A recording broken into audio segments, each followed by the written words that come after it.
We may be in for a fight.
Mather favours me. Open this and release me. Are you serious? And here I thought no one could be dumber than Bromar. I'm Nest, of the Ulfra clan, and that's my real name. I'm nothing like that nameless fool Bromar. I'll admit, getting caught was my mistake, but his men had the numbers. Bromar might be an oaf, but I can't deny he's got some talent for banditry.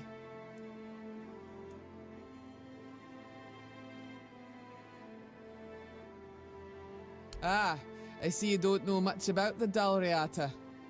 No surprise there. Our elders keep us in the mountains, and the world seems to be forgetting about us. In the Dalriata, you have to earn your name. You choose a father, go through the trials, all of it. You need to prove yourself worthy of your clan. If you fail, you're not worthy of carrying a name. You get exiled. So, Bromar can call himself whatever he wants, but to me, he's a nobody. How should I know what rattles around in that empty skull of his? Maybe he liked what he saw, and thought he could take me for himself. Not that he got very far. Dalriata women decide for themselves who they lie with. You can't take us by force. We bite. Literally. He probably thought if he kept me here long enough, I'd soften up. He's in for a rude awakening, because I'd sooner bite through my own wrists than fall for his posturing. Finally, someone with some sense in this den of idiots. Thanks. I'll heal up and head back to my people. You didn't happen to kill that big oaf hanging around outside, did ya? Bromar no face. Suits him, with that ugly mug of his. Well, honour demands I kill the bastard, but I'll tend to my wounds first. Thanks for freeing me. Oh, and before I forget, there's a package I had to hide from that scum.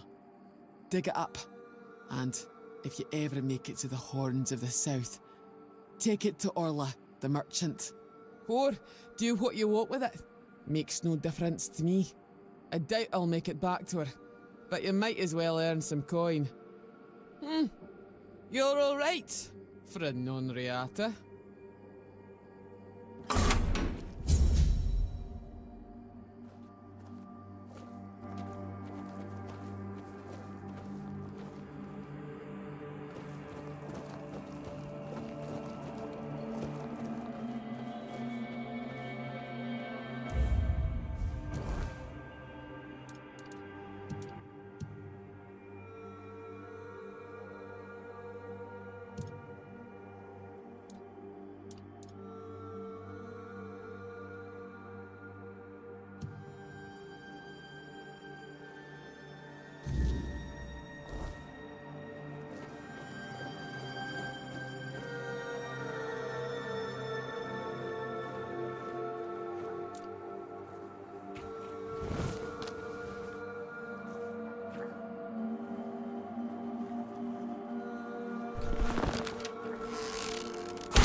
You're back. Did you bring my goods? That's the best news I've heard all week. Come on then, give it to me. Now that I think about it, since you managed to bring that package and Ness decided to ditch me, you might as well help with the next part of the job. My client, you know who, wants the package delivered to a specific place. Once you're there, you'll use these very special arrows I'm about to give you and shoot the package from a safe distance. Regular arrows won't do the trick, and if you waste them before the job's done, I'll charge you for the next batch. These aren't gifts, they're tools. Oh, come on. What do you think happens when you shoot flaming arrows at a mysterious package? Think for a second. Anyway, whatever opens up in front of you, check it out, and then tell me all about it. If I were you, I wouldn't touch anything. But if something catches your eye, well, maybe nobody will notice. Just make sure to open the passage.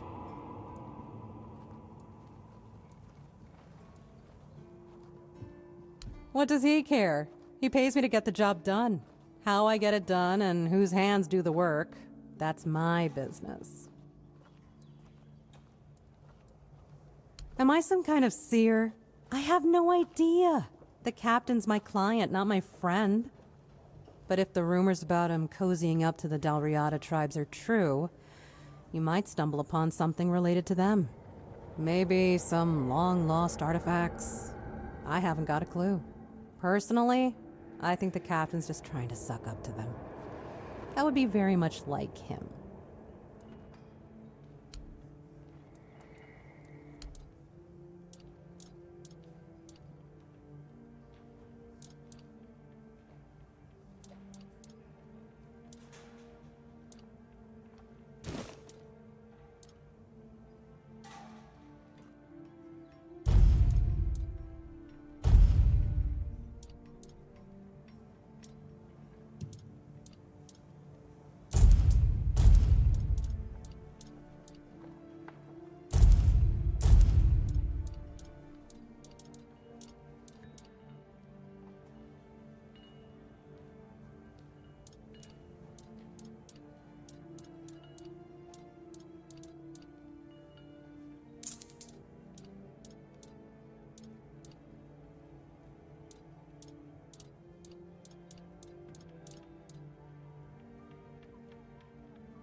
belongs to us.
I'll teach you to respect me.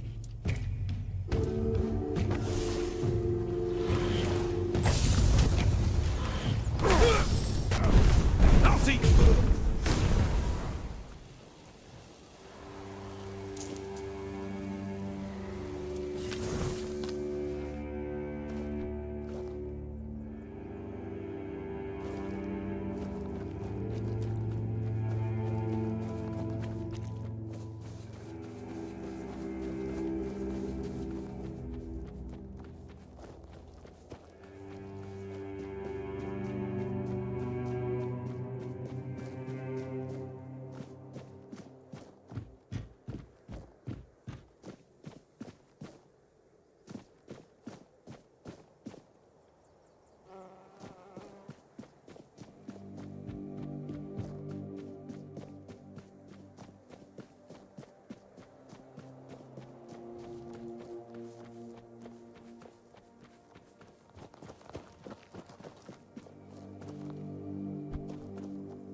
Yes? Who are you? Did Albert Albertus send you? I've told you 1,000 times I'm not leaving. This place is perfect for me. At last, I have the space to explore the limits of culinary delights. You'll never understand, you bunch of cabbage heads. Your taste buds have long been dulled by fried cheese, fried fish, and oil. Oil everywhere, the goddamn oil. Oh, so you're not one of Albert's yes-men. I hope you'll forgive this egregious lapse in my manners. I never thought that after the entrance was buried, anyone unfamiliar with my situation would find their way here. But first things first. My name is Rumpold Fenini. I used to be the most renowned chef in Camelot, but now I am an outcast. Doomed to forever search, misunderstood by plebeians with no taste. I've reached the limits of taste, and when I gazed into that abyss, I realized that all my past efforts were doomed to fail. You see, the logical conclusion of creating the most delicious food is something that flips the pleasure of eating on its head and brings it to the other side. Food so delicious, so extraordinary, that the pleasure turns into pain. Because, you see, it's only through pain that we can truly reach pleasure. Now, listen carefully. Sour herring and cheese. Sour herring with cheese.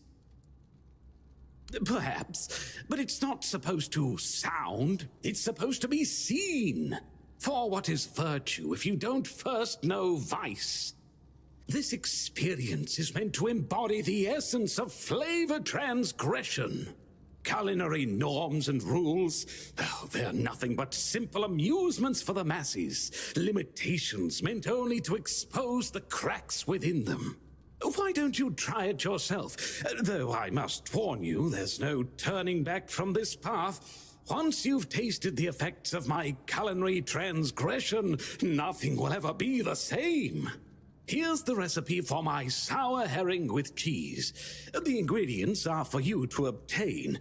It must be your own path.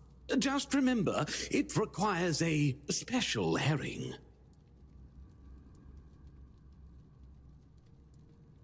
If I recall correctly, a good fishing spot was... Here, I've marked it on your map. My acolyte of culinary delights.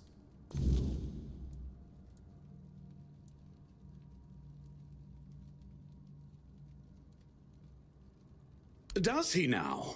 Why? I don't offer paid lessons, and I certainly don't run the garrison's kitchen. I can't think of any reason Captain Hubert would send his men here. Sorry?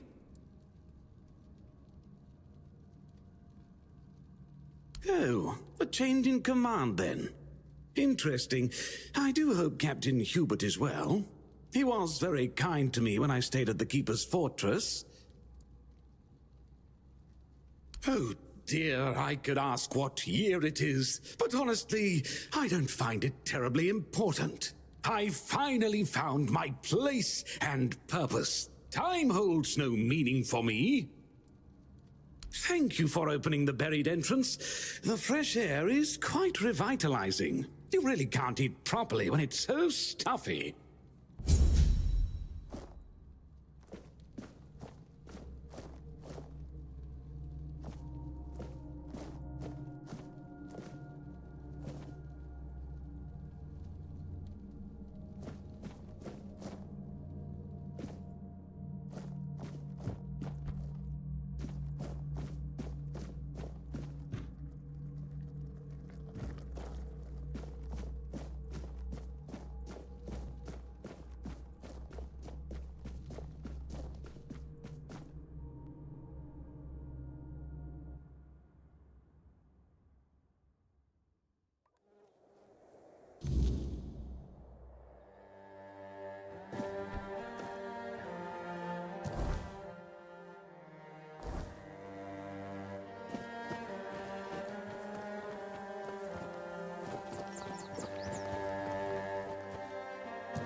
Rumpled?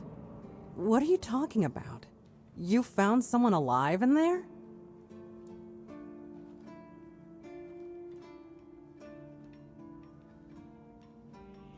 Wait, Rumpled? The one who disappeared centuries ago? The chef obsessed with herring and cheese?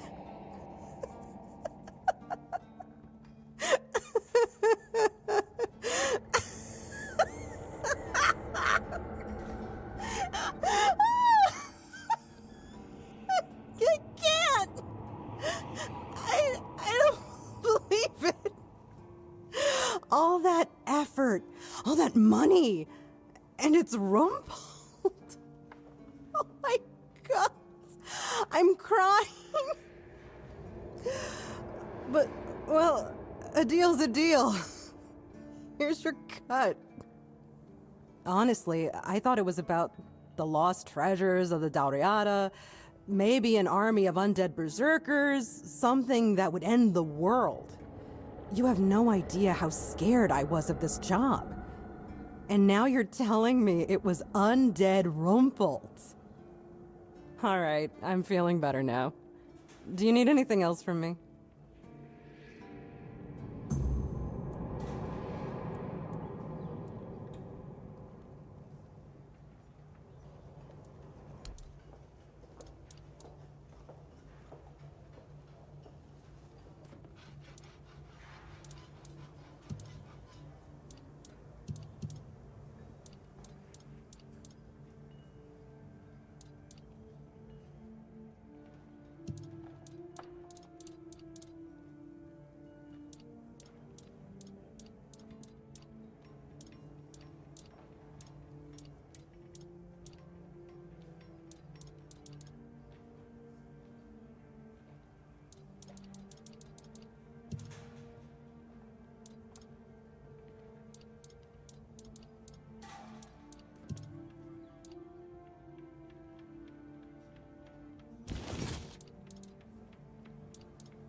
There is no me.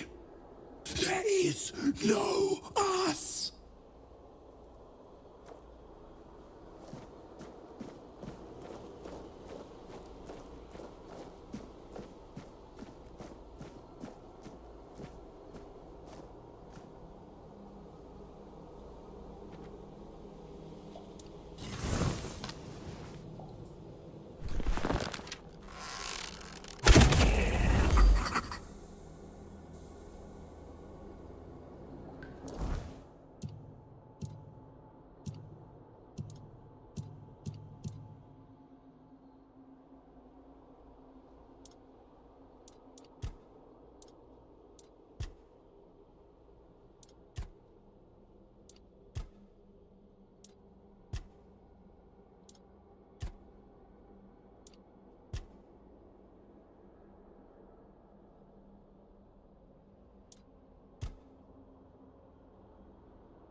What a grim moment this is.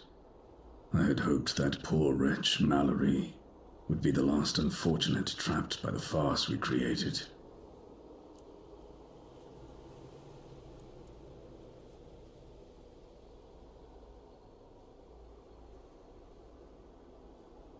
We believed that only one whose heart burns with a powerful desire to find answers could pass through the gate dividing the garden from the Hall of Trials. The gate never opened for anyone before. After the battles in the hall, Mallory believed it would yield to him, but it did not. So he waited, trying to understand. As you can see, he eventually gave up.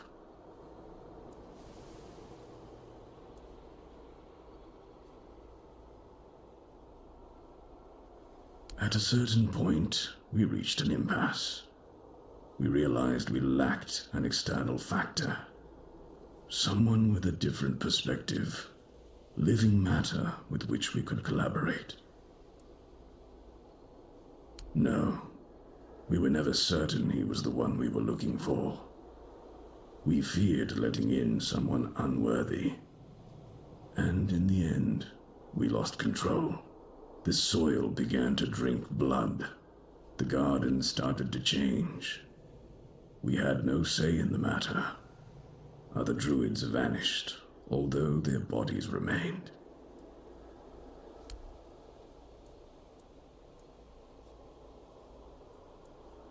I believe the wretch named Mallory deeply hoped that you would be the one to end his life, and he was not mistaken. After all his waiting, something he hoped for finally came to pass. Of course, I should feel obliged to greet you at the very beginning. My name is Prydwen, and I am the last druid in this garden, and its last living creator. I know what this place used to be, but now the garden is tainted, like all of us. I assume this is the answer to the meaning we've been searching for. The first resurrection of Arthur shattered our understanding of the eternal cycle. It was beyond our comprehension. We needed to take a step back, and for that we needed a place of peace. The idea of a garden reminded us of the quiet murmur, and so we created the garden. We really believed that we could reinvent humanity in a world like that. Unthinkable. Even now, after so many years, the king was dragged back to the land of the living whenever humanity sought its legendary protector. It turned out to be abuse.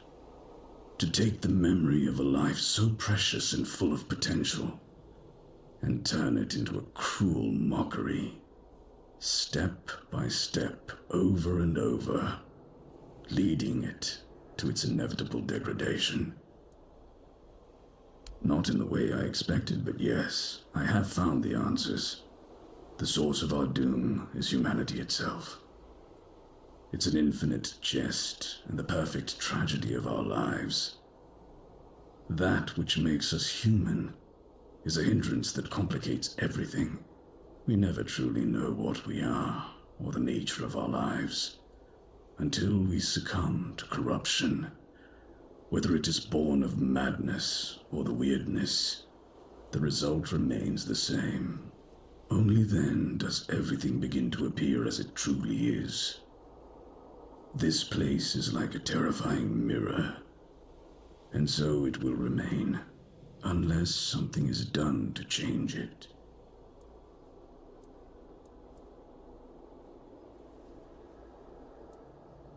What has already happened cannot be undone. There is only one thing left to do, to bring it to an end.